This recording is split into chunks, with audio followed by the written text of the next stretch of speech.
మొదటి సంవత్సరం double engine సర్కార్ పాలనలో అధికారుల సహకారంతో అన్ని జిల్లాల మొదటి దశ సమీక్షలు పూర్తి చేయడం జరిగిందని ఆంధ్రప్రదేశ్ 20 సూత్రాల కార్యక్రమం అమలు చైర్మన్ లంకా దినకర్ తెలిపారు. రాష్ట్ర సచివాలయంలోని తన ఛాంబర్లో పాత్రికేయులతో ఆయన మాట్లాడుతూ జిల్లాల సమీక్షల్లో పథకాల వారీగా గుర్తించిన అంశాలను ఆయన వివరించారు. 2024 ఎన్నికల విజయం అనంతరం కేంద్రంలో ప్రధానిగా నరేంద్ర మోడీ, రాష్ట్రంలో ముఖ్యమంత్రిగా చంద్రబాబు నాయుడు నేతృత్వంలో మొదటి సంవత్సరం పూర్తి చేసుకున్న శుభ సందర్భంగా వారిరువురికి శుభాకాంక్షలు తెలిపారు. కేంద్రంలో ప్రధాని నరేంద్ర మోడీ నమో 3.0లో మొదటి సంవత్సరం పూర్తితో 11 సంవత్సరాలుగా అంత్యోదయ స్ఫూర్తితో పాలన సాగిస్తున్నారన్నారు. రాష్ట్రంలో ముఖ్యమంత్రిగా నారా చంద్రబాబు నాయుడు పాలనలో మొదటి సంవత్సరం విధ్వంసం అయిన రాష్ట్ర భవిష్యత్తును పునర్వ్యవస్థీకరణ చేయడానికి గరిష్ట సమయం సరిపోయిందన్నారు.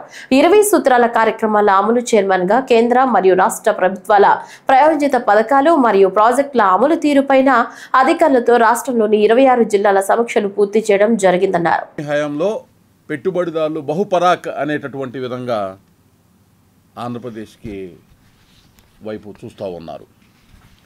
రాజధాని అమరావతి నిర్మాణం ఒకవైపు, $120 బిలియన్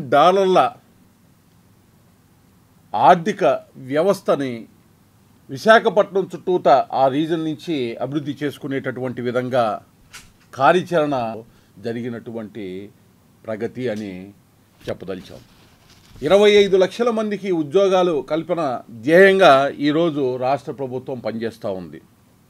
మనం చూస్తూ ఉన్నాం, ఏదైతే డిఎస్సికి సంబంధించి 16,000కు పైగా ఉపాధ్యాయులకి సంబంధించినటువంటి ఉద్యోగాలకి సంబంధించినటువంటి నియామకాలకు కావలసినటువంటి కార్యాచరణ, అలాగే వైద్య శాఖలో 4 గ్రాంట్లు ఇచ్చినటువంటి దాఖలాలు లేకపోవటం వల్ల చాలా తీవ్రమైన నష్టం రాష్ట్రానికి ఏర్పడింది 2019-24 మధ్య.